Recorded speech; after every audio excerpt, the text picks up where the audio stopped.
session, you can come in the main musalla, inshallah.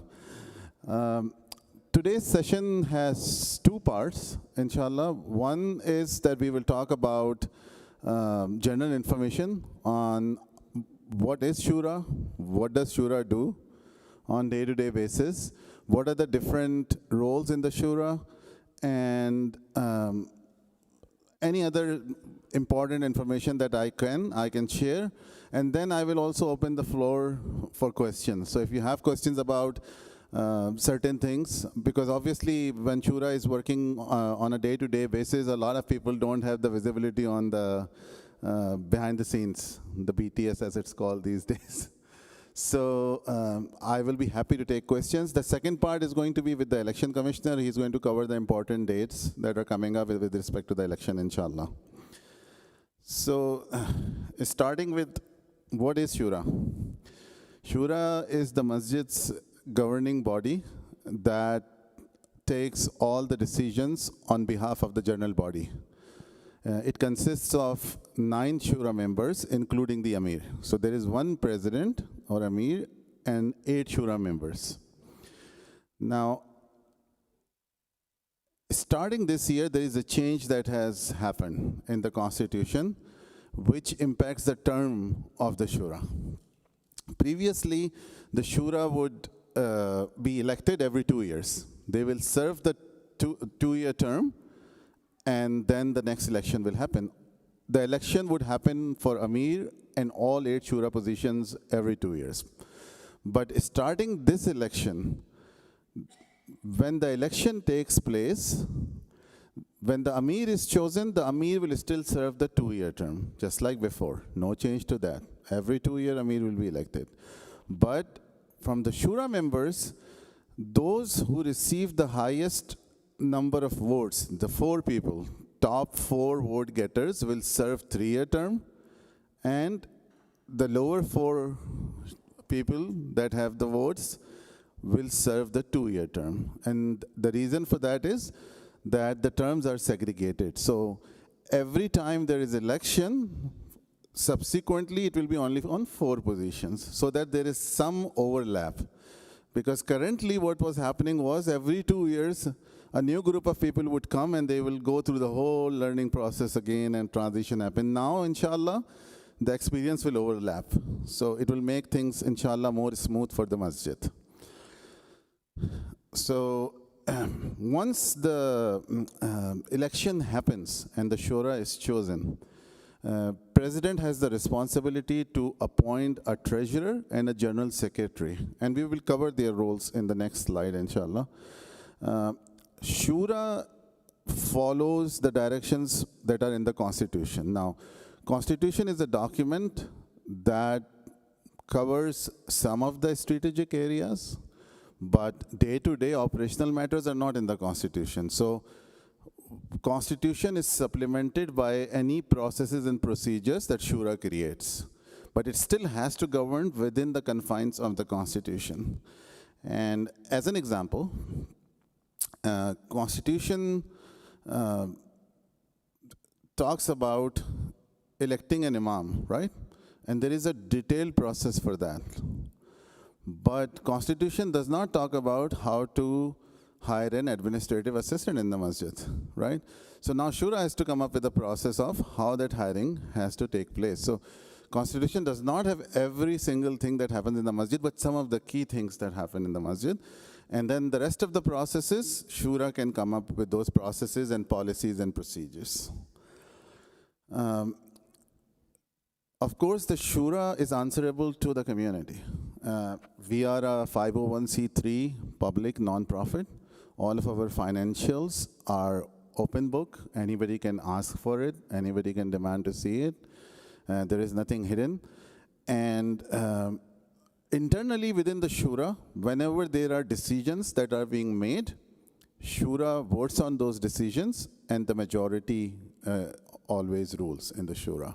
So if there are 9 people in the Shura, if on a matter, voting is done, if 5 people decide that it needs to happen, of course, that decision prevails. So essentially, Shura votes by the majority. Now, what are some of the biggest general responsibilities of the Shura?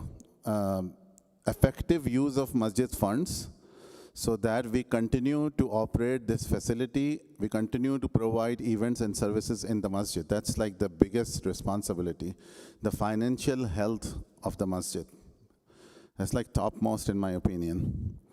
Shura also oversees all the committees that are in the masjid and what is the work they are performing and keep them accountable. Shura also represents the masjid, whether it's inside or outside the masjid, in its dealings.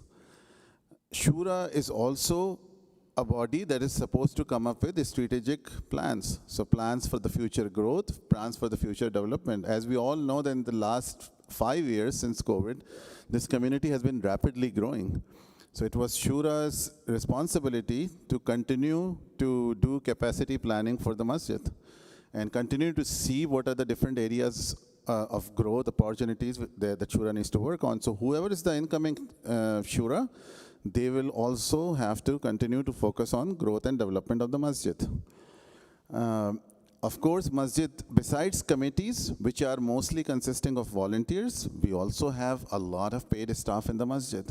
So Shura is supposed to oversee the paid staff as well, which consists of our scholars, which consists of our administrative staff, our janitorial staff, a lot of contracted staff that consists of Quran Academy teachers, Sunday school teachers, Safa, teaching assistants, a lot of contracted staff. So Shura is responsible to make sure that they also are overseeing all the paid staff in the masjid. Of course, there are hierarchies in there, but at the end of the day, they are the ones answerable to the community. God forbid if masjid gets into any legal proceedings, Shura is responsible for it, ensures that they stay on top of it, and works with all the attorneys, law enforcement. So that's another responsibility. Shura is also responsible to provide updates and status about the masjid operations, which is kind of what general body meetings are about. They happen once a year in December at this point. And then also keep in mind that, of course, to do all of this, Shura role requires a significant time commitment. This is a very conservative estimate that I have put, but at least a minimum 10 to 12 hours a week are required to be able to successfully operate in your role as a Shura member. I can tell you, as Amir, it's a lot more.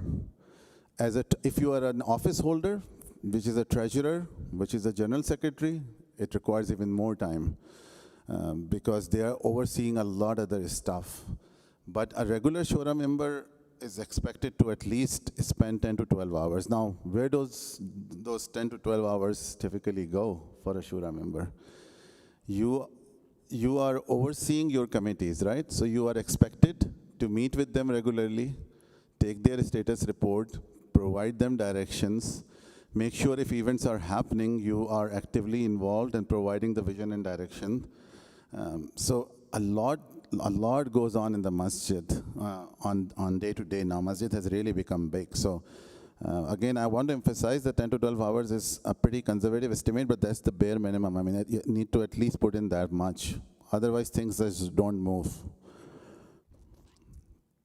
Now, there are 3 roles we keep talking about: the Amir, the General Secretary, and the Treasurer. Amir is the executive of the Shura, presides over the meetings, implements the Shura decisions, represents masjid in legal matters, contracts, deeds, and reports to the general body, like in the general body meeting. Now, there are a few things I want to highlight here that have changed in the constitutional amendments that just happened, which is very important to note. Now, any contract, any legal paperwork, anything that requires a signature needs to be signed by the president and the general secretary both. So we've put that safeguard there now. president by themselves cannot just go and make a contract with someone. 2 signatures are required now on everything. So that's the biggest change in the role. But I also want to mention that the Amir is not somebody that can make decisions on their own. Amir is bound by the decisions made by the Shura. Amir just can't go and stand, okay, I made this decision and let's do it. That's not how it works. Even if Amir has to take a decision, it will put that decision in front of the board, and board will vote on it, and then that decision is going to be either implemented or not implemented depending on the vote. So Amir does not have any exclusive decision-making authority. Amir relies on the Shura to give them the direction. General Secretary, as the name suggests, they ensure that all the documents, contracts, paperwork, they are getting filed properly, they are creating meeting agendas, they are taking meeting minutes, monitoring the progress of all the committees, getting their status reports, and then presenting them to the president. General Secretary, as I've mentioned, is appointed by the president. Treasurer, as the name suggests, again appointed by the president, looks after everything. You can call him a volunteer CPA of the masjid. That's the kind of role it is. Making sure all financial transactions are getting posted correctly in accounting systems, budgets are being made, financial reports are being created, P&Ls are being made. All the general ledger work that happens in the masjid, he has to ensure it's happening correctly, and then writing the checks to fulfill the obligations that the masjid has. We have implemented another change in this constitutional amendment, that to release any payments greater than $5,000, there needs to be a written release order that is signed by the president and the treasurer.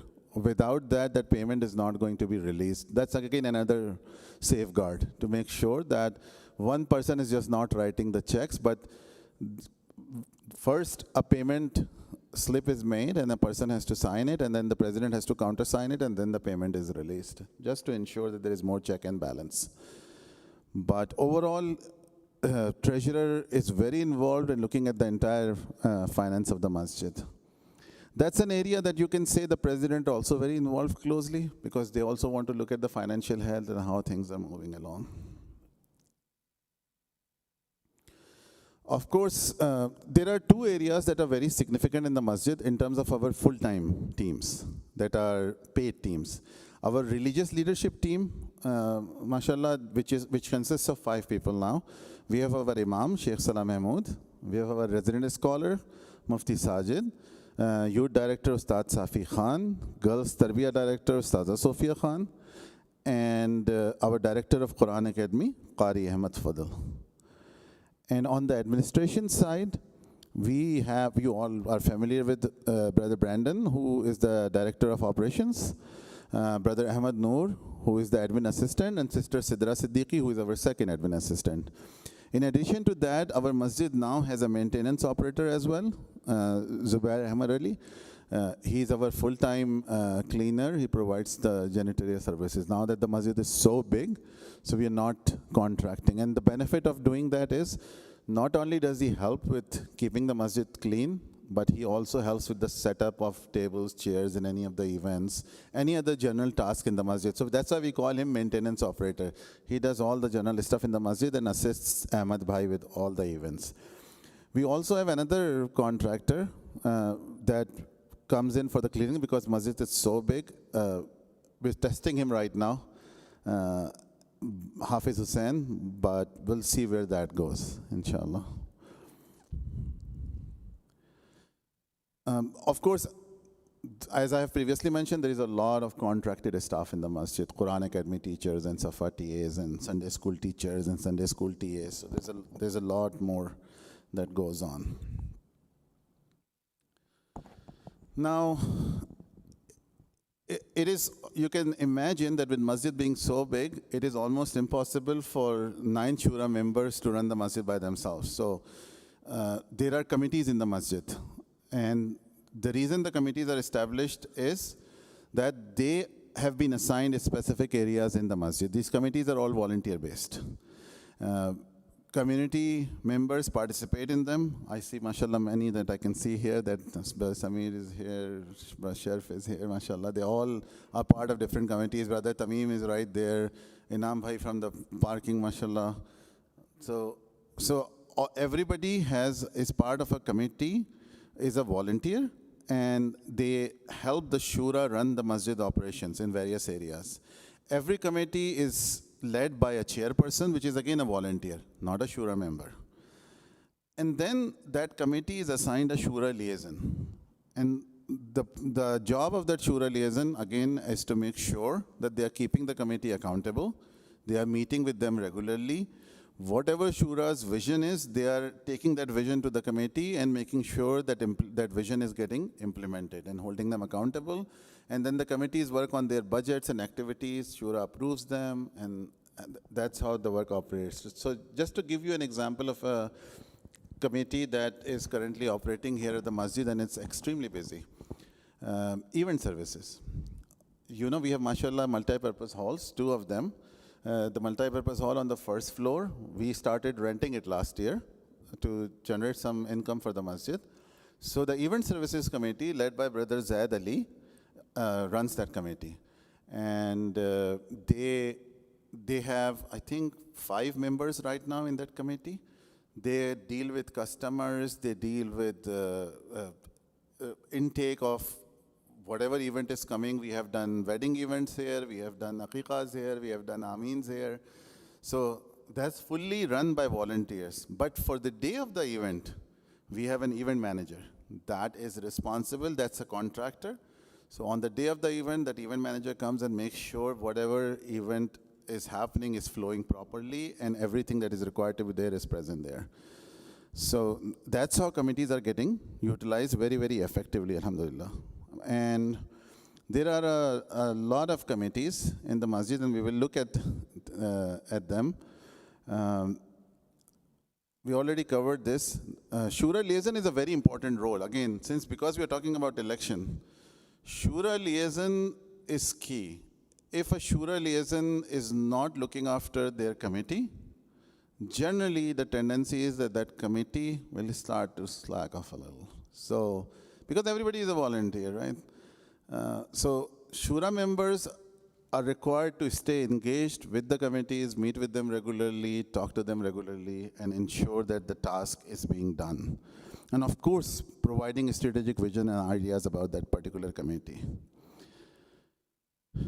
And looking at the list of committees, I think there are 28 and 29 committees in the masjid right now. Operations, event services, technical services, construction, fundraising, Imam committee, Sunday school, Quran Academy, Safa seminary. I'm not going to go through the whole list.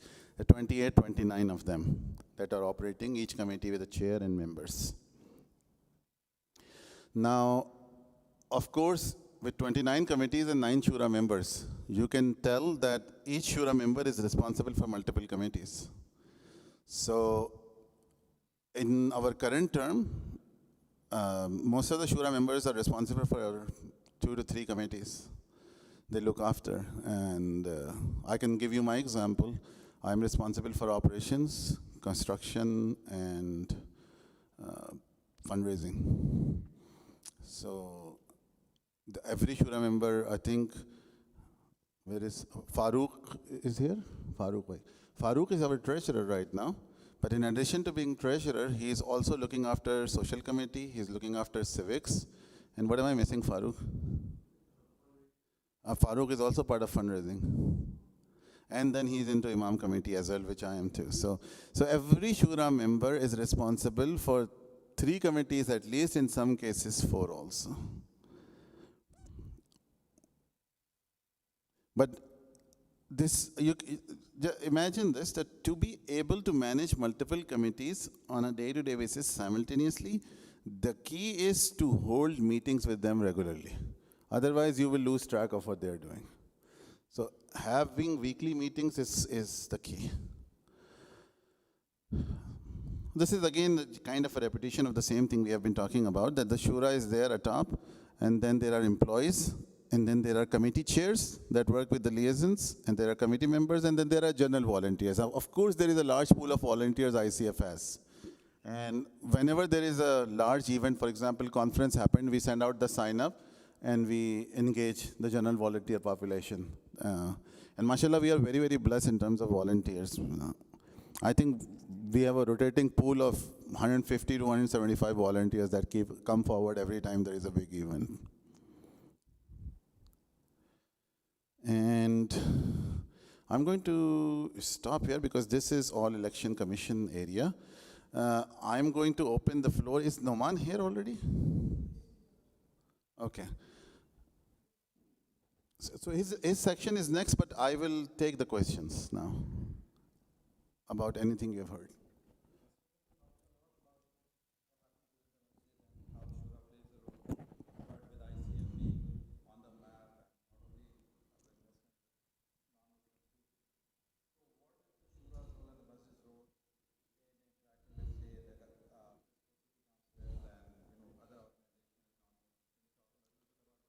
So there are two kinds of external interactions that happen more frequently. One is, of course, with elected officials. One is with interfaith partners, going to churches, synagogues, temples, making sure we are creating good relationships. So we have an interfaith committee and we have a civics committee. Interfaith committee deals with all of our interfaith partners. It has some experienced hands right now that know how to deal with interfaith. Of course, Imam Salah and Mufti Sajid provide the leadership there as well in terms of developing those relationships with other faith leaders. For the civic engagement, Brother Farooq is running that committee. Civic engagement committee also has some civically active members part of that civic committee. For example, Brother Amir Ghaffar, Sister Sadaf Haq. Sister Sadaf Haq has run in elections previously also. They are in the civic engagement team and they develop relationships. And of course, all relationships have to be maintained by the Amir himself. It's very critical that the Amir himself is also reaching out to all the elected officials, to the faith leaders, developing that network that Masjid can benefit from. So Amir has to play an active part in that. Any other questions, Atif?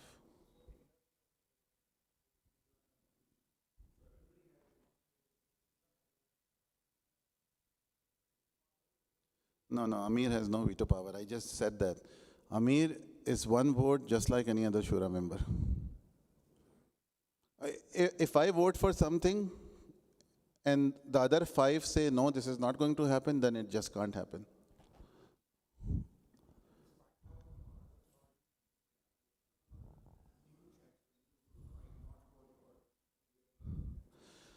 So if there are any contractual obligations that are there, and that have already been approved by Shura and agreed upon by everyone, of course they don't require approval every single time because they have been approved as a recurring payment. But anytime there is a new payment or a one-time payment that has to go out, of course it has to be approved by President and Treasurer both. Wa alaikum assalam.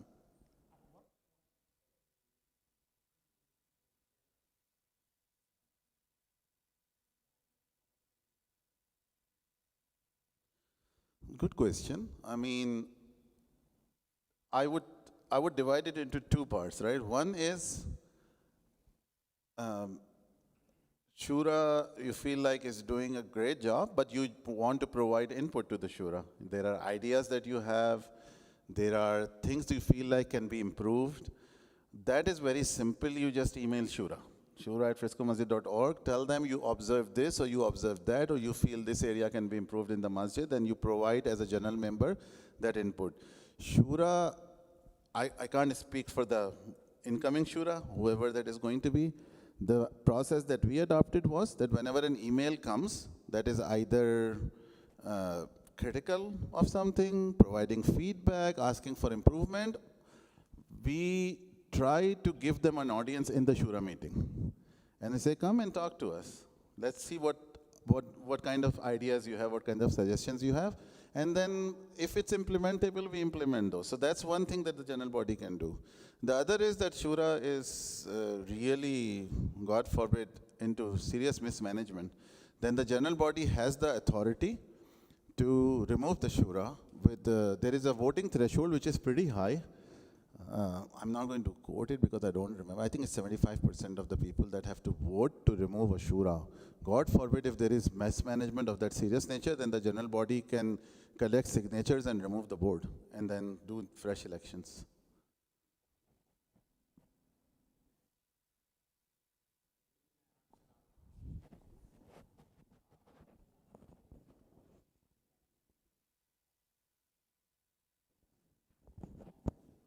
I'm having a hard time listening, sorry. I can come to you, brother.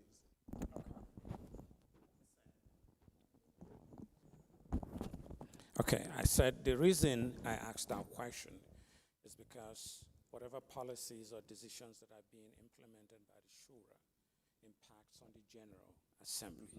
So when those decisions are taken or policies are made, how is that communicated to the General Assembly so that they understand that this is the standard operation?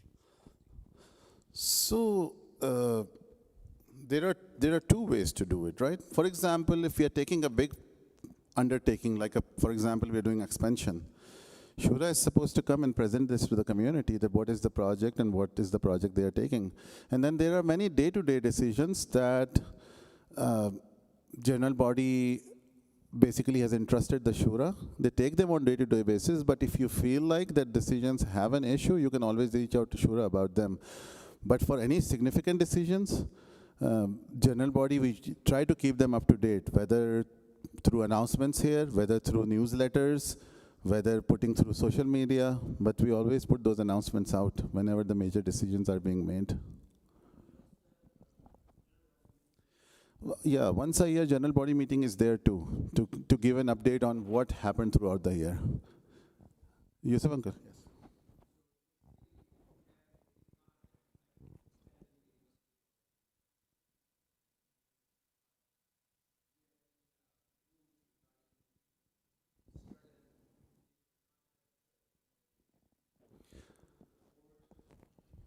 Yes. Yeah. Anytime there is a contract that is greater than $5,000 in value, we are supposed to ask for multiple bids for that contract. Constitution says minimum 3 bids are required. So it doesn't matter if it's a contract or even if it's a repair in the masjid. If it's more than $5,000, then 3 bids are required.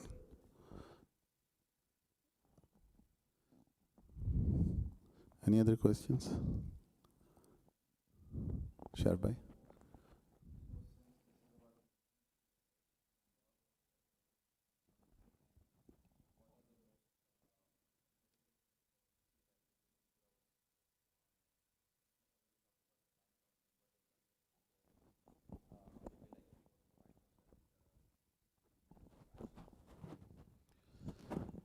I mean, one thing I already covered. This community is growing at such a fast pace that if you're not building the capacity, you will be really scrambling in 2 years. If you're not thinking ahead right now, at this point, you have to be thinking 5 years ahead. Or we will, it's not just about space. When we talk about capacity building, it's a lot more things. But I'm a little bit reluctant to talk about it because then what will happen is that now I am somehow suddenly giving my own vision of things, which I don't want to do. Whenever the next Shura is coming, they need to be able to independently think, look at the areas and see what they want to do and do a need analysis. If I plant that seed, I think I'm influencing them. But population growth is the biggest challenge right now here in Frisco.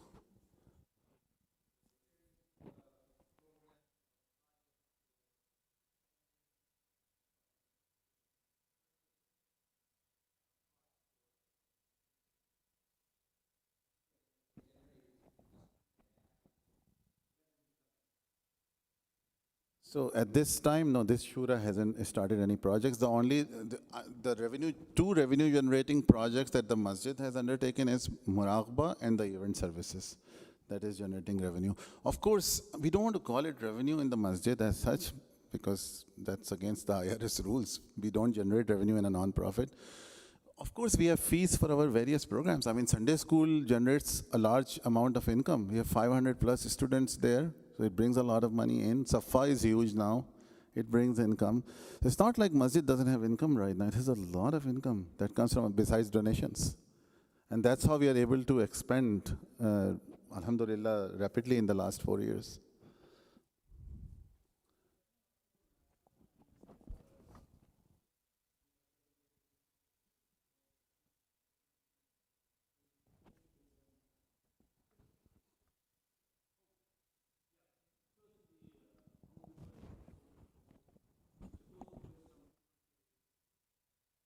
Yeah, and I mean, in the master plan that is there, I think Rehan Bhai would remember. Rehan Bhai was is a few times Shura member before, mashallah. And that area, the feasibility study has been done twice, but it doesn't look very good in terms of return on investment. So we have been talking to several people in the community in terms of whether they would like to invest, and the response hasn't been positive. So I think it's up to the next Shura to see how to take that forward, inshallah.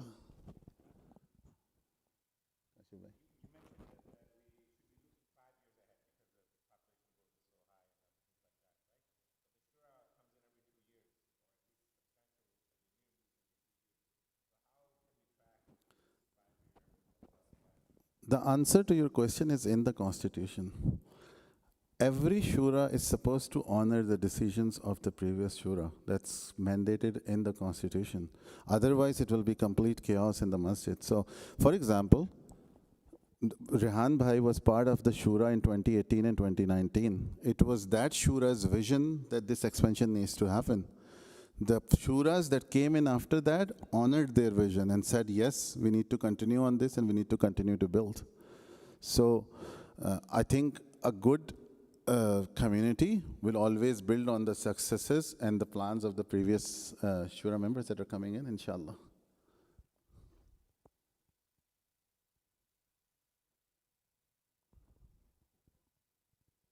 Okay, I will give it to Brother Noman to go through the election slides, inshallah.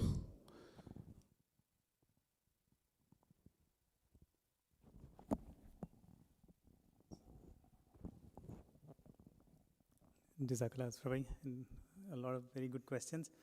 There is not a lot of information on actual voting process. Our idea was to inform everyone when election is happening, and then at the second time, and second part was about the nomination forms, and that are currently being accepted. And I don't think I actually put more information about nomination, but I can talk about it. So election this year also changed.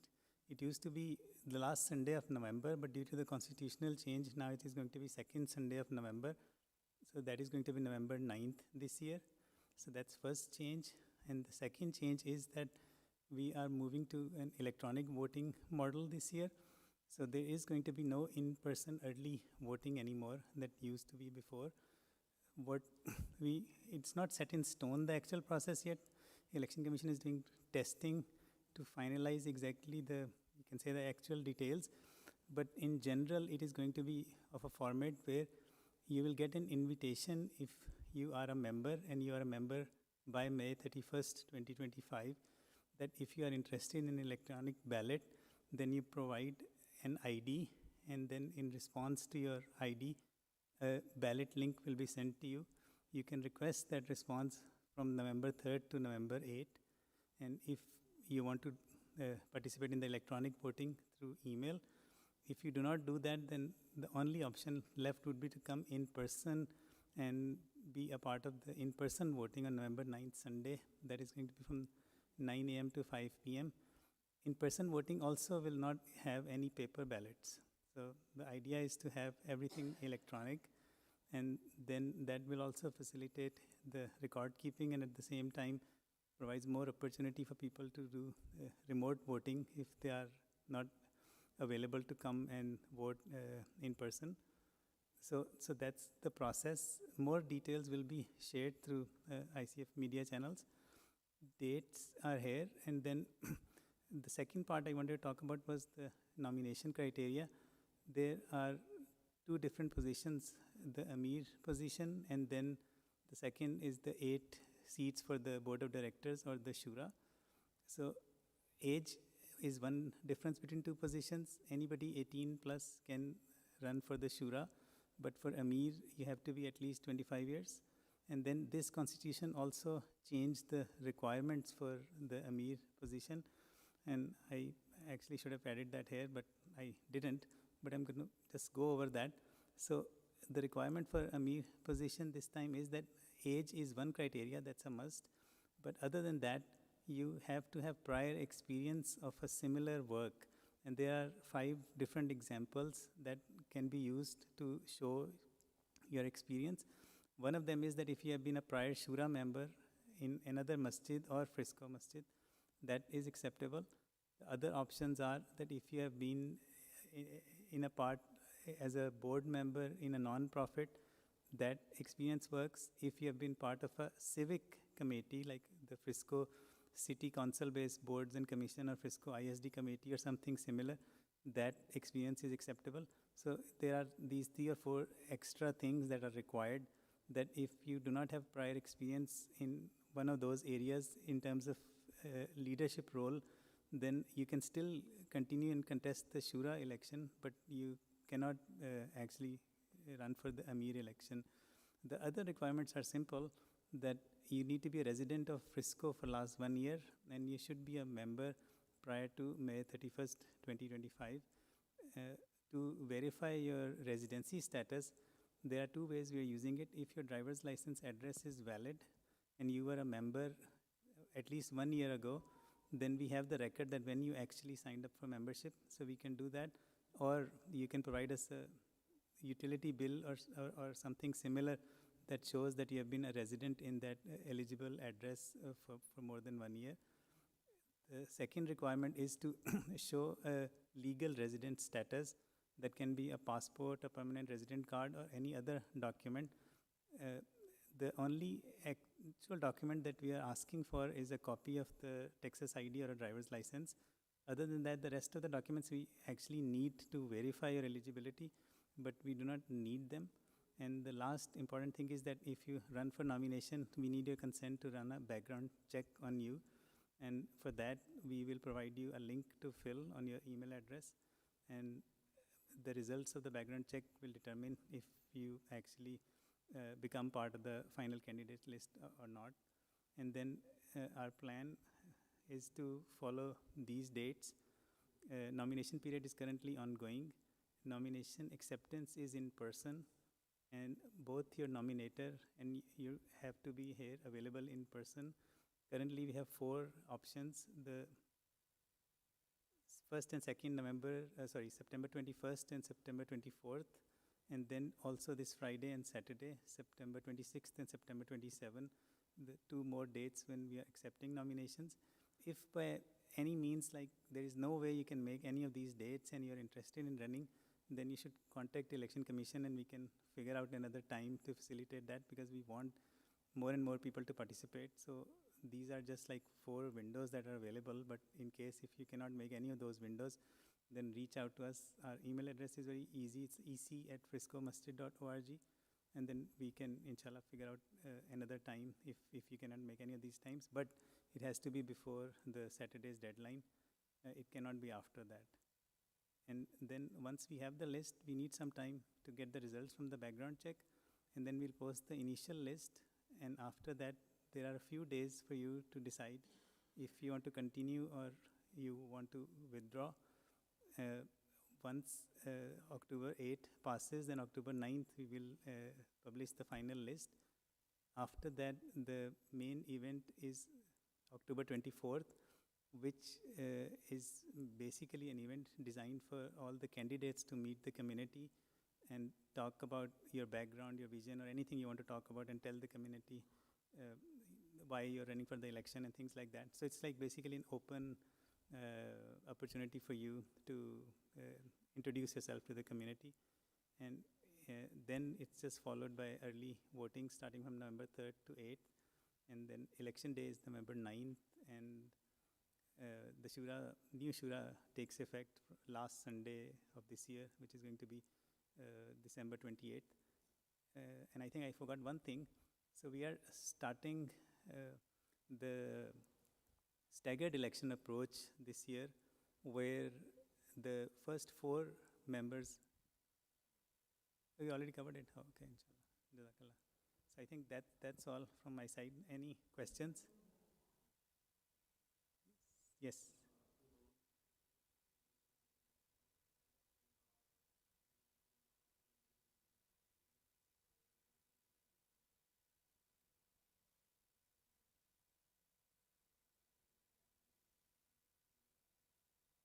Unique.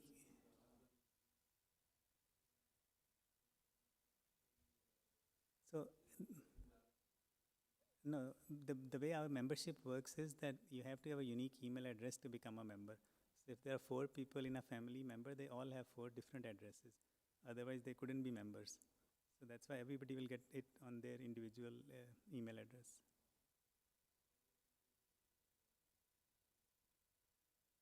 If so if emails are bouncing back, that's our idea, to provide community an option that when the ballots are available and they do not get an email, they can reach out to Election Commission and ask for it. The residency proof is still there, but as long as the member data matches with the rest of the member data, then we can issue a ballot. But for one membership ID, only one ballot will be issued. So as long as that one ballot is issued, then a second ballot will not be accepted.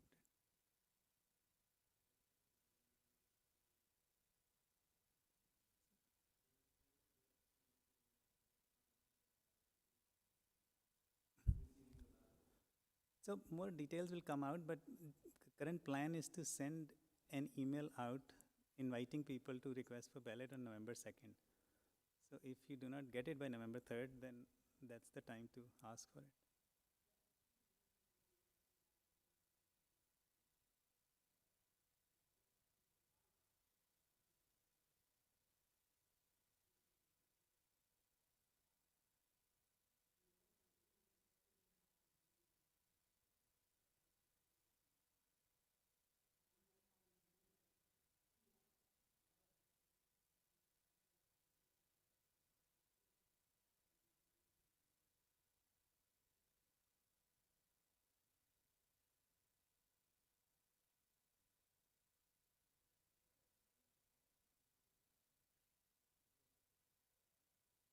It's 5 o'clock.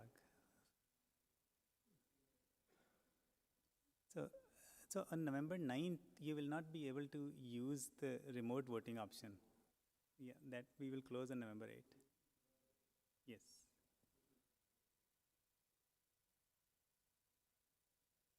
Yes.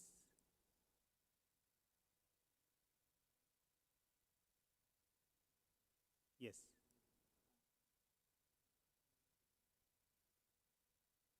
Yes.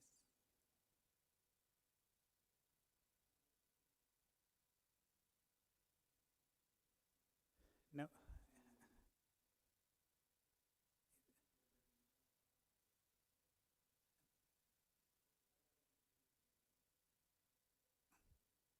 we we can probably send the invitation first, but ballots will only come out on November 3rd. We do not want to run it for like a whole month.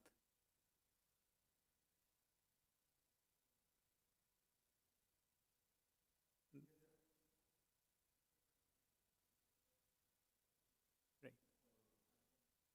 Actually, 6 days.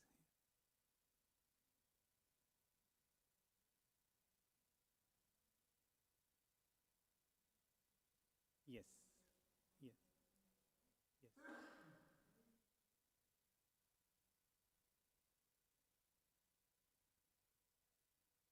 No, that's a very good reminder. So once we,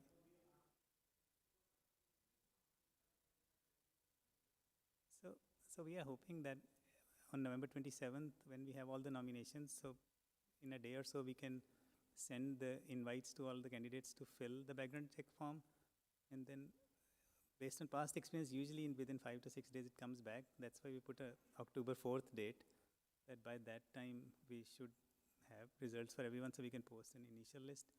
But then if as a candidate you do not fill the link for the background check and spending, will send you a reminder, but that can delay.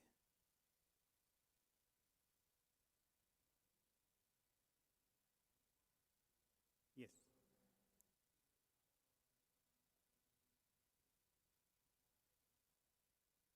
So we, like I said, that we actually are doing like testing within Election Commission to like really run through the whole process multiple times. But at this point, to be fair to people who are coming in person, the process is going to be like a handshake, that you get an invite to request a ballot, but when you request a ballot, you have to send your ID. Otherwise, you will not get a ballot link. Yes.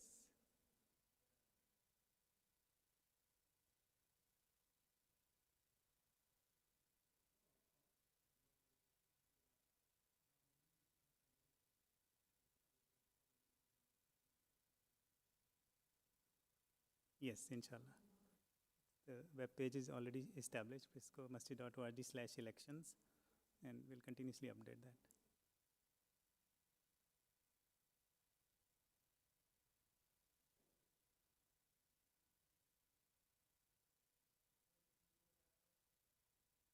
So the nomination fee that we're asking, it's mainly for background check.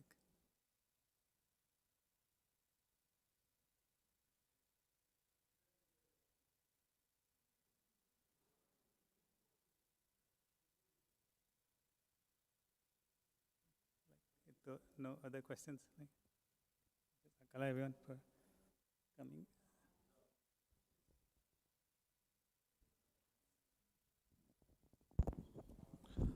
Jazakallah khair everyone for coming. And just so you know, this program was getting live streamed. So if anybody missed it, you can always share the YouTube link with them and they will be able to see it.